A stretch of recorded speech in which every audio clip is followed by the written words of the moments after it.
Vamos dar sequência ao nosso seminário Questões Tributárias Relevantes. E agora, nossa segunda mesa de trabalho.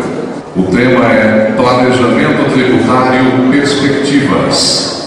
O conferencista e professor da USP, PUC São Paulo e advogado Roberto Quiroga Mosqueira. Obrigado, Alexandre. Bom dia a todos. Obrigado ao Igor também, toda a diretoria e da ABRAD pelo convite de estar com vocês aí falando justamente de temas relacionados ao planejamento tributário.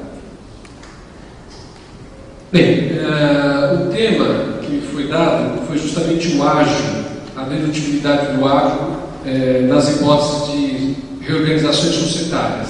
Né?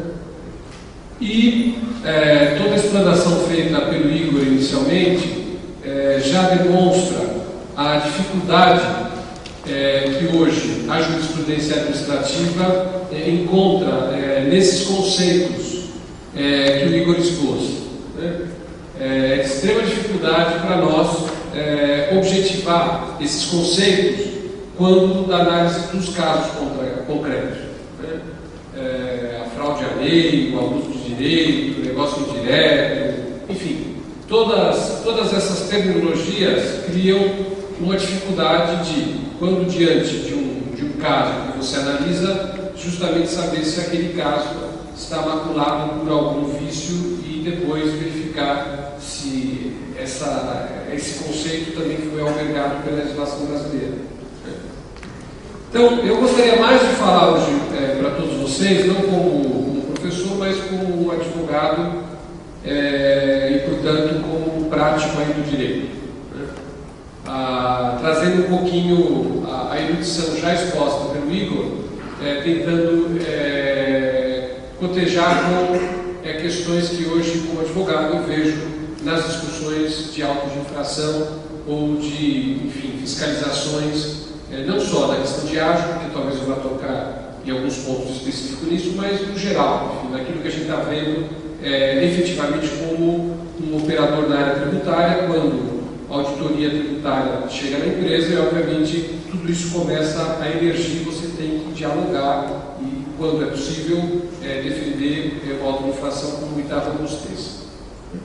Então, eu gostaria inicialmente de dividir a minha exposição em duas partes. Na primeira, falar um pouquinho de como eu vejo esse panorama do atual CARF e antigo Conselho de Contribuintes. Qual a razão? A razão é que nos últimos 10 anos, essa discussão do planejamento tributário ela teve um grande crescimento. Né? Nós tivemos uma mudança muito relevante das interpretações de casos dentro do Conselho, e isso, obviamente, está fazendo também com que a interpretação que caminhou talvez por um lado, mas não de forma de substância, também comece a corrigir os seus exageros e, portanto, talvez um equilíbrio de posições seja o que mais se deseja, o que se espera, né? E talvez nós estejamos num momento muito parecido com esse, onde saímos de uma visão extremamente positivista para uma outra visão extremamente, não fiscalista, mas extremamente flexível no sentido de considerar a solidariedade, a cidadania fiscal, enfim, como um princípio maior, e talvez hoje esse pêndulo comece a vir para um meio termo onde as coisas sejam vistas com mais clareza. Bem, na primeira parte da minha exposição, eu vou colocar talvez 3 conceitos ou 3 ideias que, como advogado, eu vejo que a gente precisa revisar muito em todos os casos, para que eventualmente uma teoria, seja desse lado, seja do outro, ela não seja um excesso. Primeira coisa que a gente tem que tomar muito cuidado, principalmente no Brasil que está crescendo, no Brasil que as brasileiras estão indo para o exterior, abrindo novos negócios, e que o Brasil começa, talvez, se enquadrar nos próximos 20 anos entre as 5 maiores economias do mundo, né? No Brasil, acabei de ver aqui no Black Bear, hoje saiu uma medida provisória em 3 decretos, então temos muito trabalho no final de semana para soltar segunda-feira para os nossos clientes, né? Eles reduziram todos os IOFs da vida, mudaram todos os IPIs na área de linha branca, consumidor, né? Acabou de ser publicado um pacote fiscal de estímulo à economia pelo Manteiga, onde ele está dizendo justamente isso: o Brasil não quer ter nenhum reflexo com a crise, nós queremos ter um PIB aí de 4%, o Brasil é o país que vai se lançar para o exterior, as empresas brasileiras começam a comprar empresas do exterior, né? Nunca se teve um volume de M&As no país, de compra e venda de empresas tão grandes, né? Nunca existiu isso, né? Nós estamos talvez no melhor momento. O que quer dizer isso? O Brasil, assim como outros países, ele começa a se expor para o mundo, as operações são muito mais operações de negócios. E qual é o primeiro ponto que eu não gostaria, e eu vejo que em alguns acordos do CARF está se confundindo?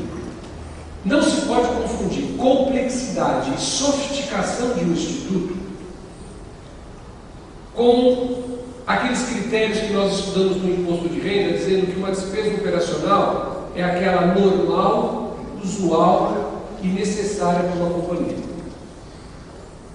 Porque o entendimento, às vezes, que se fala de normal, usual e necessário, é um entendimento pejorativo daquilo que é simples, ou daquilo que é caseiro, daquilo que todo mundo faz. Não é isso. Ou seja, o mundo dos negócios, e a gente vai falar de ágil, é um mundo complexo. É um mundo onde os institutos utilizados são sofisticados. Agora, a sofisticação ou a complexidade do tema não quer dizer que não é normal, que não é usual, que não é necessário.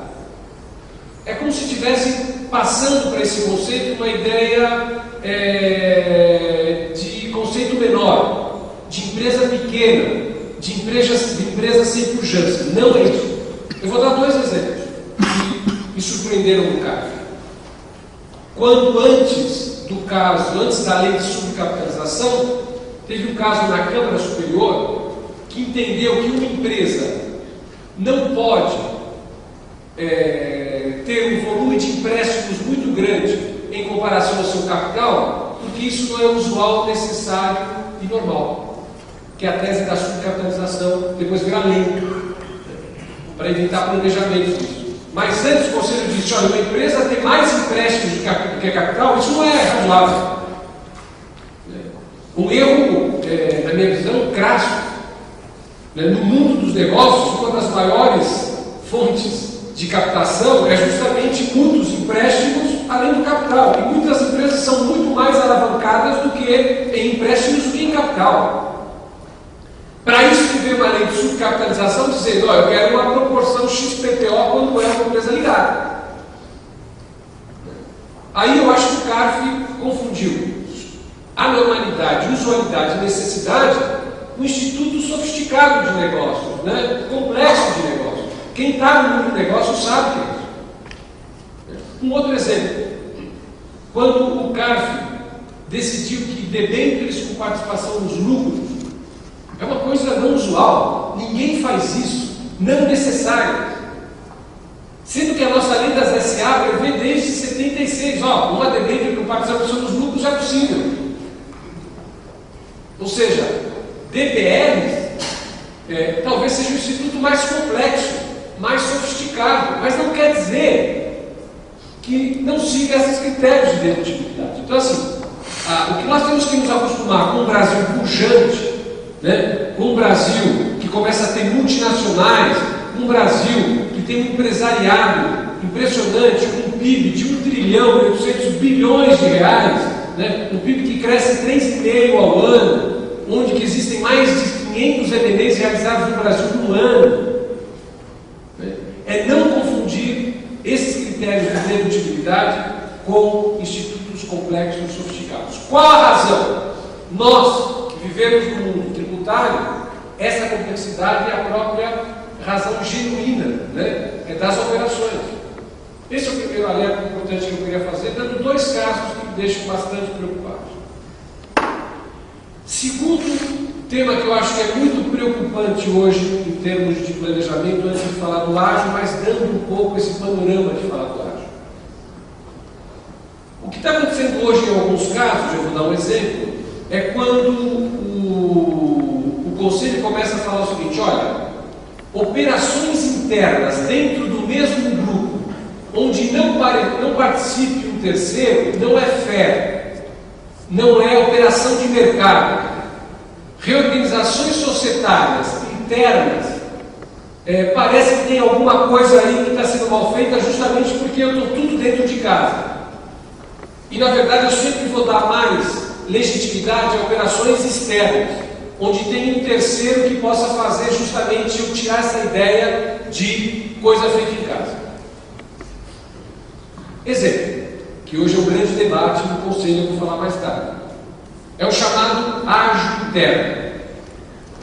Quando uma empresa do mesmo grupo, sob o mesmo controlador, realiza uma operação societária, por intermédio da qual uma é avaliada o seu PL acima do PL da outra, gerando o quê? Um ágio, uma diferença, um excesso do valor de PL, de patrimônio líquido.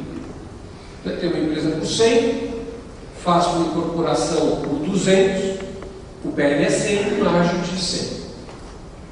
Quando isso é feito dentro do próprio grupo, o que vem sendo dito hoje? Isso não existe. Isso é uma simulação, isso é uma operação societária feita dentro de casa e, portanto, sem nenhum efeito para o fisco. Vamos lembrar, porque, na minha visão, esse raciocínio está equivocado,